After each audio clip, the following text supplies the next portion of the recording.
भक्तों राधे राधे, जय श्री कृष्णा।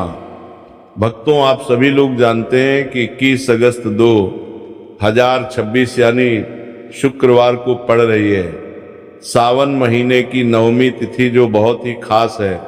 और भक्तों ये वह तिथि है जो सावन मास में पड़ने वाली सबसे बड़ी तिथि है, क्योंकि ये शुक्रवार के दिन पड़ रही है और इसका बहुत ही बड़ा और विशेष महत्व होता है।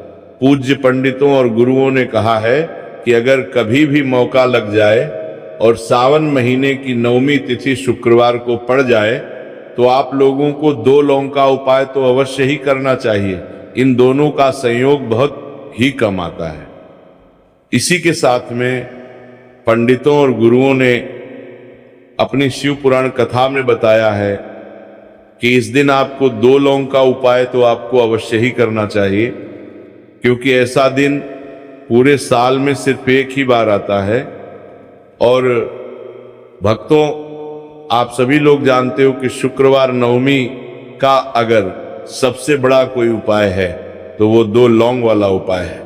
तो भक्तों इस शुक्रवार के दिन आप लोगों को इस 2 लौंग वाले उपाय को जरूर करना है। बहुत सारे लोग होंगे जिन लोगों ने इस उपाय को ना किया हो, मतलब पूरा साल निकल गया, उन्होंने किसी भी दिन इस उपाय को मत रहा है, लौंग वाले उपाय को ना किया हो। पर भक्तों आपके पास एक आखिरी मौका बचा हुआ है जो कि 21 अगस्त के दिन है। तो इस दिन आप लोगों को इस वाले उपाय को जरूर कर लेना है। भले ही आपने पूरे महीने भर इस उपाय को ना किया हो, पर अगर आपने इस सावन महीने की नवमी तिथि के दिन अगर इस वाले उपाय को कर लिया तो आपको इस उपाय को करने का वो फल मिलेगा जिसकी आपने कभी कल्पना भी नहीं करी होगी। इसीलिए आप लोग इस वाले उपाय को एक बार जरूर कर लेना है, ताकि आप लोगों के हाथ से ये मौका ना जा सके और आपको इस उपाय को करने का फल मिल सके। भक्तों ये उपाय पंडित जी ने अपनी अभी की ही श्री शिव महापुराण की कथा में बताया है, जिस उपाय को आज हम आपको बहुत अच्छे से समझाने वाले हैं। इस वीडियो को देखने के बाद इस उपाय को समझने के लिए आपको कोई और वीडियो को देखने की जरूरत नहीं पड़ेगी। तो चलिए भक्तों उपाय को शुरू करते हैं। देखिए ये इस सावन महीने के शुक्रवार नवमी के दिन ये इतना खास होता है, इतना महत्वपूर्ण होता है। देखा गया है कभी कभी बड़े बड़े पूजा पाठ अनुष्ठान से जो मनोकामना पूर्ण नहीं होते, वो सावन महीने के शुक्रवार के दिन एक छोटे से उपाय करने से ही आपकी मनोकामना पूर्ण हो जाती है। और बहुत सारे लोगों ने इस उपाय को किया भी है और उनको इस उपाय को करने का फल भी जरूर मिला है। अगर आप लोग भी इस उपाय को करना चाहते हैं तो आप इस उपाय को पहले अच्छे से समझ लेना, सुन लेना, उसके बाद करना। आपको इस उपाय का फल जरूर मिलेगा और इस उपाय को कर लेने से आपके घर में चाहे किसी भी प्रकार की दुख और समस्या क्यों ना चल रही हो, आपको उसका कारण भी नहीं पता है कि भाई ये समस्या किस कारण से चल रही है। उसका कुछ भी कारण हो सकता है, जैसे पितृदोष हो सकता है या किसी भी तरह का मंगल दोष भी हो सकता है। तो इस दिन आप लोगों को ये वाला उपाय कर लेना है। ये एक ऐसा उपाय है जिस उपाय को अगर किसी विशेष दिन पर किया जाए तो भाई उस विशेष दिन का जो है वो तो हमें मिलता है, पर हमने उस दिन पर इस उपाय को किया है तो हमें उससे भी बड़ा फल मिलता है और फल बहुत जल्दी मिलता है, क्योंकि आप इस उपाय को बहुत ही बड़े और विशेष दिन पर कर रहे हो। तो चलिए अब उपाय के बारे में बात करते हैं, लेकिन उससे पहले आप लोगों को ये जानना आवश्यक है कि आखिर ये उपाय किस समय करना है, किसको करना है और कैसे करना है। तो चलिए हम आगे आपको वीडियो में एक एक करके बता देते हैं। लेकिन उससे पहले अगर आप लोग हमारे चैनल पर पहली बार आए हैं या फिर मेरी आवाज आज पहली बार सुन रहे हैं तो हमारे चैनल को सब्सक्राइब जरूर कर लेना और इस वीडियो को लाइक करके कमेंट बॉक्स में श्री शिवाय नमस्तुभ्यम ओम नमः शिवाय जरूर टाइप कर देना। तो भक्तों इस 2 लौंग वाले उपाय को हमें शुक्रवार नवमी के दिन कैसे करना है, किसको करना है, किस समय करना है और कहां पर करना है, ये सारे सवालों के जवाब आपको इस वीडियो में मिल जाएंगे। और जो ये वीडियो देखेगा भाई उसको 2 लौंग वाला उपाय जरूर करना चाहिए, क्योंकि इस दिन लौंग का भी बहुत ही बड़ा और विशेष महत्व होता है। और जब बात आ जाए 2 लौंग की तो ये सोने पर सुहागा वाली बात हो जाती है और ये एक बहुत ही बड़ा उपाय हो जाता है इस शुक्रवार नवमी तिथि का। तो अब भक्तों, इस 2 लौंग वाले उपाय को आखिर करना किसको है? सबसे पहले हम लोग वो बात जान लेते हैं। तो देखो, घर की जो बड़ी माताएं बहनें होती हैं, उन माताओं बहनों में से कोई भी एक बड़ी माता बहन इस वाले उपाय को कर सकती है। और भक्तों, अगर आप चाहे तो अपने घर में से सभी सदस्यों को भी इस उपाय को करवा सकते हैं। अगर किसी व्यक्ति की खुद की कोई मनोकामना है, खुद की कोई दुख और परेशानी है जो कि वो अपने लिए ही करना चाहता है इस वाले उपाय को, तो वो खुद अपने लिए भी कर सकता है। बाकी अगर कोई घर में से ऐसा है जो कि अपने पूरे घर परिवार की सुख और शांति के लिए ये वाला उपाय करना चाहता है, तो भाई वो भी कर सकता है। उसमें भी कोई दिक्कत वाली बात नहीं है। कहने का मतलब ये है कि इस उपाय को हर एक सदस्य भी कर सकता है और पूरे घर परिवार के सदस्य के लिए घर की बड़ी माताओं बहनों में से कोई एक माता बहन भी कर सकती है। माताएं बहनें अगर घर में उपस्थित ना हो या वह ये वाला उपाय ना कर पा रही हो, तो फिर घर का कोई बड़ा सदस्य भी इस 2 लौंग वाले उपाय को कर सकता है, चाहे फिर वह पुरुष ही क्यों ना हो। उसमें कोई भी दिक्कत वाली बात नहीं है। अब भक्तों, इस लौंग वाले उपाय को हमें करना कहाँ पर है? देखो, हमें शिवलिंग के पास में जाकर करना है। बहुत सारे लोग प्रश्न करते हैं हर एक उपाय को करते समय, क्या हम इस उपाय को घर पर या मंदिर में कर सकते हैं? देखो, तो इस वाले उपाय को आप मंदिर में करोगे तो अच्छा रहेगा, घर पर नहीं करना है इस वाले उपाय को। उसके बाद में भक्तों, जो अगला प्रश्न निकल कर आता है वो ये आता है इस उपाय को लेकर कि आखिर इस उपाय को हमें किस समय करना है, सुबह के समय करना है कि शाम के समय करना है? तो देखो, इस वाले उपाय को आप लोग सुबह के समय भी कर सकते हो और शाम के समय प्रदोष काल में भी कर सकते हो। अब अगर आप पूछो कि भाई सबसे उत्तम समय कौन सा रहेगा इस 2 लौंग वाले उपाय को करने का, तो हम आपसे बस यही कहेंगे कि इस उपाय को आप शाम के समय करेंगे तो ज्यादा बेहतर होगा। बाकी अगर सुबह के समय भी करेंगे तो भी अच्छा होगा, उसमें कोई भी दिक्कत वाली बात नहीं है। तो अब भक्तों, जो अगली सबसे बड़ी और महत्वपूर्ण बात आती है वो ये आती है कि सुबह अगर हम उपाय को करेंगे तो हमें कितने बजे से लेकर कितने बजे तक के बीच में करना है, और शाम के समय प्रदोष काल में करेंगे तो हमें कितने बजे से लेकर कितने बजे के बीच में करना है। तो देखो, सुबह जितनी जल्दी हो सके आप उपाय को करने की कोशिश करना। बाकी अगर किसी कारणवश लेट भी हो जाओ, थोड़ी देर भी हो जाए, तो 10 या 11 बजे तक भी आप उपाय कर लेना, पर 12 बजे से ज्यादा देरी ना हो। ठीक है, इस बात का ध्यान रखना। उसके बाद में भक्तों, अगर शाम के समय प्रदोष काल की बात करें, प्रदोष काल का जो समय है होता है वो शाम के 6 बजे से शुरू हो जाता है। मतलब शाम के 6 बजे से लेकर 7 बजे के बीच का जो समय होता है, ये समय प्रदोष काल का समय होता है। पर अभी जो मौसम चल रहा है, इस मौसम में जो है शाम बहुत देरी से होती है, तो आप इस उपाय को 7 या 8 बजे के बीच में भी कर सकते हो। मतलब शाम के 6 बजे से रात 8 बजे के बीच में आप कभी भी इस वाले उपाय को कर सकते हो। उसमें कोई भी दिक्कत वाली बात नहीं है। परंतु शुक्रवार के दिन कोशिश करना कि समय के अंतर्गत ही कर लो, किसी कारणवश ना कर पाओ तो थोड़ा देरी से भी कर सकते हो, आपको उपाय का फल जरूर मिलेगा। देखिए, इस वीडियो में जितने भी उपाय हम आपको बताएंगे सभी उपाय सरल है। देखो, गुरुजी ने कहा है कि शुक्रवार के दिन आपको चौमुख दीपक वाला उपाय तो अवश्य ही करना चाहिए। वीडियो के अंतिम में आपको उपाय बताया है जो आपको करना है। देखो, आगे बढ़ने से पहले वीडियो को एक लाइक जरूर करें।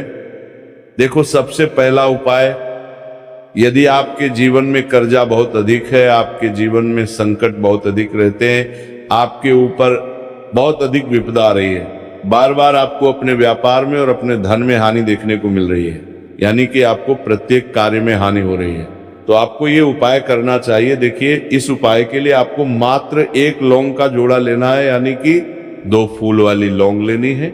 साथ में आपको मात्र थोड़ा सा शहद ले लेना होगा और इसी के साथ में आपको तांबे के पात्र के अंदर शुद्ध जल लेना होगा।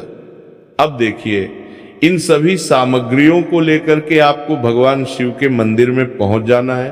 देखिए, ये उपाय आप सुबह से लेकर शाम तक कर सकते हैं।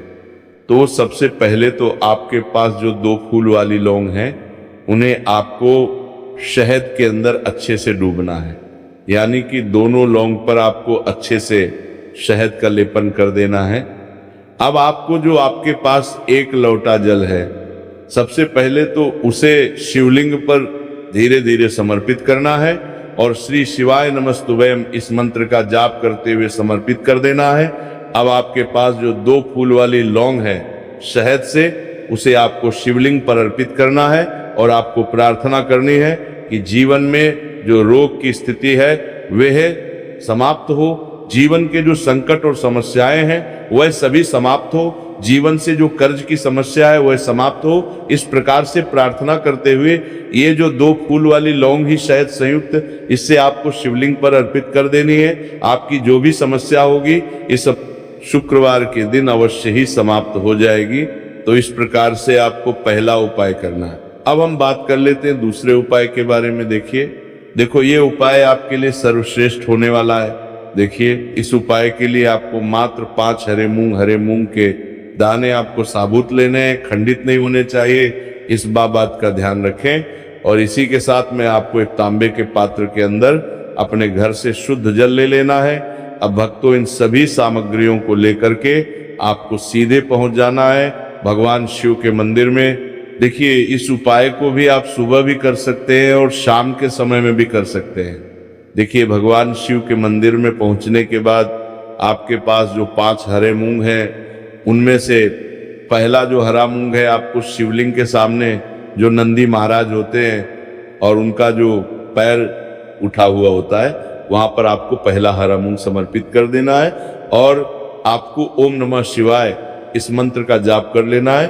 फिर आपको दूसरा हरा मूंग लेना है और शिवलिंग पर जो श्री गणेश जी वाला स्थान होता है, वहां पर आपको ये दूसरा हरा मूंग समर्पित कर देना है। यानी कि शिवलिंग के सीधे तरफ आपको ये दूसरा हरा मूंग समर्पित करना है और फिर आपको ओम नमः शिवाय या फिर श्री गणेशाय नमः इस मंत्र का जाप कर लेना है। तीसरा हरा मूंग का दान आपको भगवान शिव की सबसे प्रिय पुत्री माता अशोक सुंदरी वाले स्थान पर समर्पित करना होगा। शिवलिंग की जो जलाधारी होती है, जहां से जल बह करके आता है, उसी जलाधारी के बीच में जो कहीं कहीं उठी हुई लाइन होती है सांप की आकृति के रूप में, वहीं पर आपको तीसरा हरा मूंग समर्पित करना है और फिर आपको ओम नमः शिवाय इस मंत्र का जाप कर लेना है। अब भक्तों, चौथा जो हरा मूंग है उसे आपको भगवान कार्तिकेय जी का जो स्थान होता है शिवलिंग पर, वहां पर आपको ये चौथा हरा मूंग का दाना समर्पित कर देना है और आपको ओम नमः शिवाय इस मंत्र का जाप कर लेना है। अब भक्तों, आपके पास जो 5वां और अंतिम हरा मूंग बचा हुआ है, उससे जल के पात्र के अंदर डाल देना है और इस हरे मूंग से युक्त जल से आपको भगवान शिव के शिवलिंग का अभिषेक कर देना है। जल आपको बिल्कुल धीरे धीरे समर्पित करते जाना है और लगातार आपको शिव के वादाने के बाद की आचार करके न देख रहेगी। महापुराण के मूल मंत्र श्री शिवाय नमस्तुभयम, इस मंत्र का जाप करते रहना है। फिर आपको शिवलिंग के सामने बैठकर, यदि आप अपने बच्चों के लिए उपाय कर रहे हैं, यदि आप अपने बच्चों की बुद्धि ज्ञान और विवेक के लिए उपाय कर रहे हैं, तो उसके लिए आपको प्रार्थना कर लेनी है। या फिर व्यापार में वृद्धि करने के लिए उपाय कर रहे हैं, तो उसकी कामना करते हुए आपको प्रार्थना कर लेनी है। या फिर अपनी नौकरी के लिए कर रहे हैं, या फिर अपने इंटरव्यू के लिए, या फिर धन की प्राप्ति के लिए कर रहे हैं। जिस भी कामना के लिए आप उपाय कर रहे हैं, उसे परिपूर्ण करने के लिए आपको महादेव से प्रार्थना कर लेनी है और फिर आपको वापस अपने घर आ जाना है। पूज्य गुरु जी ने कहा है कि जो भी व्यक्ति इस उपाय को कर लेता है, तो यकीन मानिए आपके जीवन की जो सारे संकट, कष्ट और बाधाएं ही वो सभी समाप्त होंगे। अब हम बात करते देशक हैं अगले उपाय की। इस उपाय के लिए आपको एक दीपक लेना है। दीपक आप मिट्टी का भी ले सकते हैं और शुद्ध आटा मढ़कर उसका दीपक भी आप तैयार कर सकते हैं। दीपक के अंदर गोल बाती का प्रयोग करना है और दीपक के अंदर आपको शुद्ध घी का प्रयोग करना है। इसी के साथ में आपको मात्र एक फूल वाली लौंग लेनी होगी। अब ये एक दीपक और एक फूल वाली लौंग लेकर के सीधा आपको पहुंचना होगा बरगद के वृक्ष के वहां पर। देखिए, सबसे पहले तो आपके पास जो एक फूल वाली लौंग है उससे आपको बरगद के वृक्ष की जड़ में समर्पित करना है। देखिए, अगर आपके जीवन में कोई भी बड़ा संकट आने वाला है, कोई भी बड़ा कष्ट आने वाला है, तो वह इस उपाय के माध्यम से दूर होने वाला है।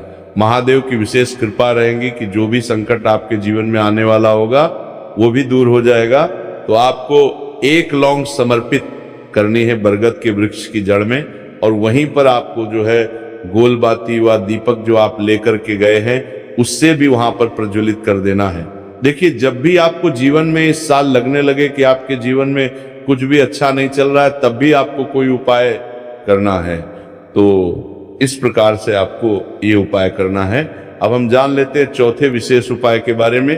देखें, यदि आपके विवाह में, शादी में कोई भी समस्या आ रही है, यदि आपका जो कर्ज है वो दिन पर दिन बढ़ते ही जा रहा है, तो आपको ये चमत्कारी उपाय करना चाहिए। कोई भी समस्या अगर जीवन में है तो उसे दूर करने के लिए आपको ये उपाय करना चाहिए। मंगल दोष से जुड़ी हुई समस्या भी है, तब भी आपको ये उपाय करना चाहिए। देखिए, इस उपाय के लिए आपको एक तांबे के पात्र के अंदर अपने घर से शुद्ध जल लेना है, और इसी के साथ में आपको एक चुटकी लाल चंदन लेना होगा। अब आपको क्या करना है कि जो लाल चंदन आपने लिया है उसे आपको उससे जल के पात्र के अंदर डाल देना है, और ये जल जो है आपको लाल चंदन से युक्त तैयार कर लेना है। और ये लाल चंदन से युक्त जल आपको भगवान शिव के मंदिर में लेकर के पहुंचना है। लेकिन ये उपाय भी आप सुबह से लेकर के शाम तक कर सकते हैं। अब भक्तों, ये जो लाल चंदन से युक्त जल है, इससे आपको भगवान शिव के शिवलिंग पर धीरे धीरे अर्पित कर देना है, और आपको लगातार श्री शिवाय नमस्तुभयम इस मंत्र का जाप करते रहना है। देखिए, यदि आपके जीवन में विवाह से जुड़ी समस्या चल रही है तो आपको मंगलेश्वर महादेव का स्मरण करना है, और जीवन में अधिक कर्ज की समस्या है तो आपको मुक्तेश्वर महादेव का स्मरण करना है। देखना, एक दिन आपकी सब तरह की समस्या जल्दी ही समाप्त हो जाएगी। तो इस प्रकार से आपको ये तीसरा उपाय करना है।